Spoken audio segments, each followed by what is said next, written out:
Welcome on in, trainers. In the next few minutes, I'm going to give you everything you need to know about what's happening in Pokemon Go this week. Starting with Stunning Styles, which is ending on Monday, April 7th. This is the Paldean and Tauros debuts. Remember, they are regional, so there's different ones for the Eastern Hemisphere, the Western Hemisphere, and the Iberian Peninsula, but you can remote raid to get those ones that are not spawning in your area. All right, now let's talk about the raid bosses. Going until Wednesday, April 9th, we have Tapu Lele in the 5-star raids, and then on April 9th, it is going to switch out to either Stakataka or Blacephalon. If you're in the Western Hemisphere, you're going to see Blacephalon in the 5-star raids. If you're in the Eastern Hemisphere, you're going to see Stakataka in the 5-star raids. Both of them can now be shiny for the first time in Pokemon Go with those shiny odds of 1 in 20. So let's go over their counters now. We have Blacephalon as a ghost fire type, taking 160% damage from dark, ghost, ground, rock, and water. Here are the top primals and megas to pick from. Primal Groudon here is a good counter and will also boost your candy gains. And then here are the top 20 counters, not including those megas or primals, to fill out the rest of your team. And then Stakataka is a rock steel type, taking 256% damage from fighting and ground types. Here are the top mega and primal counters to choose from. Mega Lucario here being the best counter, as well as a fellow steel type, so it will also boost your candy gains for Stakataka. And then here are the top 20 counters to choose from to fill out the rest of that team. Now, in terms of our mega raids, we have Mega Blaziken, again, continuing until Wednesday, April 9th. Then it is going to switch out on April 9th at 10 a.m. to Mega Sceptile. Now, Mega Sceptile is a grass dragon type, taking 256% damage from ice. Here are the top megas you can use. If you want a top counter that also boosts candy gains, Mega Abomasnow is the one in there to go with. Then here are the top 20 counters to choose from to fill out the rest of that party. All right, now let's take a look at the max battles for the week, which are going to switch out on Monday, April 7th. These are the Pokemon we're going to see here. Once again, if you don't have Drillbur, which evolves into Excadrill, this continues to be one of the most useful early game Dynamax Pokemon, so definitely a good one to get your hands on and get lots of candies for to be able to power it up. And then Machop and Butterfree have Gigantamax versions that aren't in the game yet, but if you're battling them and get good ones, you might want to hang on to them in case we do get the ability to swap them from Dynamax to Gigantamax at some point in the future. And then Max Mondays, which happen every Monday from 6 to 7 p.m. and have one Dynamax Pokemon taking over all the power spots, we are going to see Dynamax Pissimian in there. Now for our Spotlight Hour, which happens every Tuesday from 6 to 7 p.m., we are going to have Meditite with 2 times Transfer Candy. This is one of the best Spotlight Hour bonuses. In terms of GBL, the cups we're going to see is Great League and Master Premier until Tuesday, April 8th. And then on that day, it is going to switch out to Ultra League and Spring Cup Great League Edition. All right, now into our first big event starting this week. That is Spring into Spring,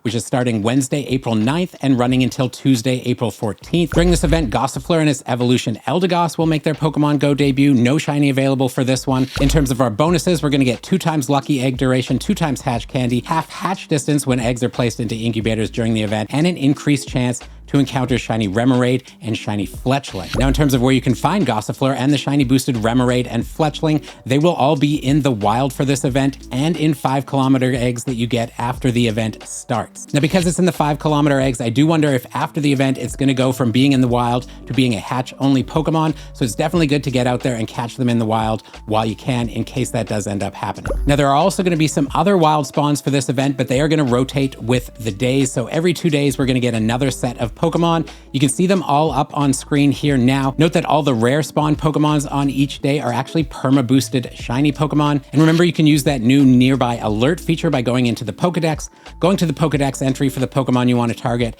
hitting that toggle to turn that on. So if you want to hunt these perma-boosted shinies on the days that they're out for this event, that would be a good way to do it. And then for our raid hour this week, which happens every Wednesday from 6 to 7 p.m., we are going to see either Stakataka or Blacephalon, again, depending which hemisphere you're in. And in terms of our Shadow Legendary raids on the weekend, we are going to continue to have Shadow Registeel on the weekends for all of April. Next up, we have Sparring Partners Raid Day, which is happening April 13th from 2 to 5 p.m. There are no details released for this event yet, but based on the name, we can guess it will likely feature fighting types. Hard to say which ones. Hero Form Zacian and Zamazenta ahead of their Crown Form release at GoFest is a possibility. Throw and Sock are 2 others, but we'll have to wait and see what they announce. But I'm sure it will have the usual bonuses of 5 additional raid passes, a shiny chance increased to 1 in 10, and the remote raid limit increased to 20. And then a couple reminders here, if you're watching this video on the day it comes out, we have Mega Audino Raid Day happening Saturday, April 5th from 2 to 5 p.m. This is Mega Audino's debut in Pokemon Go, plus it has those shiny boosted odds of 1 in 10. And then one other thing to note here is that Niantic announced that Audino will not be getting Moonblast added to its move pool during this event. It will actually be getting Body Slam added to its move pool. And then another reminder here for Tyrogue Hatch Day, which is happening Sunday, April 6th from 2 to 5 p.m. It's another shiny boosted event, so 1 in 10 shiny odds for those shiny Tyrogues. If you want the full details for either Mega Audino Raid Day or Tyrogue Hatch Day, check out my last video that is linked at the end of this one. All right, everybody, that's all the information I have for you in this video. Hopefully you found it useful. If you have any comments or questions, leave them down below or pop on over to our Discord. Lots of knowledgeable and helpful people over there. Speaking of that, let's jump into our community features for this week. Shout out to Shy for this super rare costume shiny Pikachu catch with this amazing spring background. Congratulations on that. Very nice catch. And right now we have to say a huge thank you to our mythical members, King's Lounge, Pocket Mom, Body on a Planet, and Kate. Thank you to them for supporting the channel at the mythical level, as well as all of our members and all of you who come and watch the videos, watch the live streams, whether you lurk or chat, hit that like and subscribe button, all of that stuff. Super, super helpful. Very grateful for all of you. Happy hunting. Hope you get yourself some nice, shiny Pokemon, and we'll see you in the next one, friends.